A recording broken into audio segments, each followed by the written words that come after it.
কেমন আছো তোমরা সবাই বলো। অনেক দিন তো আসাই হয় না ঠিক মতো সময়। যাই হোক, গাছগুলো তাও বেশ সুন্দর আছে, অনেক দিন পরেই আসার সময় হয়। কারণটা তোমাদের আমি আগেও বলেছি। দেখতে পাচ্ছ কত সুন্দর ফুলগুলো ফুটেছে। এই যে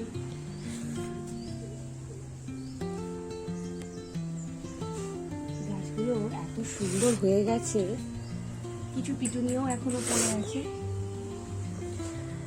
হচ্ছে কিছু ফুল, কিছু তুলে ফেলেছি। কত পর্তুলিকা হয়েছে তোমরা দেখতেই পাচ্ছ, কত পর্তুলিকা বিভিন্ন রঙের। নয়নতারা ফুটেছে, দেখো কামিনী ফুটেছিল বাট সব ঝরে গেছে। দেখতেই পাচ্ছ কত বেলফুলও ফুটেছিল, সব তুলেও ফেলেছি। এই গাছটার একটু অবস্থা খারাপ দেখতে পাচ্ছি, একটু পাতাগুলো কেমন কুকড়ে কুকড়ে গেছে, এর আবার আলাদা করে যত্ন নিতে হবে।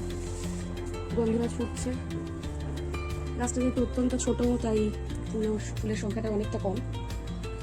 এটা আমার হরজোয়ালি বলতে পারো, বিভিন্ন গাছ রয়েছে। আর কাঠ চাপায় দেখতেই পাচ্ছ এই ফুলটাও ফুটেছে। জবা কিন্তু বেশ দেখতে ভালোই লাগে, তোমরা কি জানো? আজকাল তো কত রকমের জবা উঠেছে, এটা খুলতে পারছি না।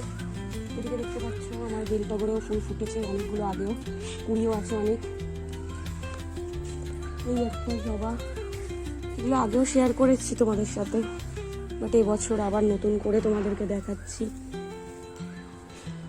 অনেক জবা গাছটা আমি ডাল থেকে বানিয়েছি, কী কালার বানিয়েছিলাম একেবারেই দিয়ে আনছি। দেখা যাক কী কালারের ফুল হয়।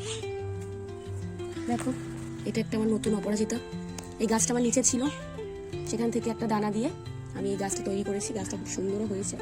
এখানে কিছু পর্তুলিকা হয়েছে, করবিগুলো, সেই করবি গাছ যেগুলো তোমাদের সঙ্গে আমি শেয়ার করেছিলাম, সেগুলো কুড়িয়ে এসে গেছে, দেখতেই পাচ্ছ।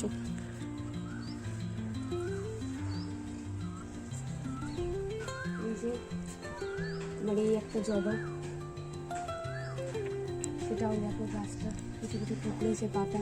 বললামই তোমাদের সময় পাই না, একদম বাড়ি থাকতে পারি না। এই যে সেই অ্যাডেনিয়ামগুলো যেগুলো তোমাদের সাথে শেয়ার করেছিলাম। এটা একটা পেয়ারা গাছ বসিয়েছিলাম, এটা অবশ্য তোমাদের সঙ্গে শেয়ার করা হয়নি, বাট দেখতেই পাচ্ছ ছোট ছোট অনেক পেয়ারা হয়েছে। জানি না কেমন হবে ব্যাপারটা। আর এখানে কিছু গোলাপ গাছ রয়েছে, এখানে আরও একটা জবা রয়েছে।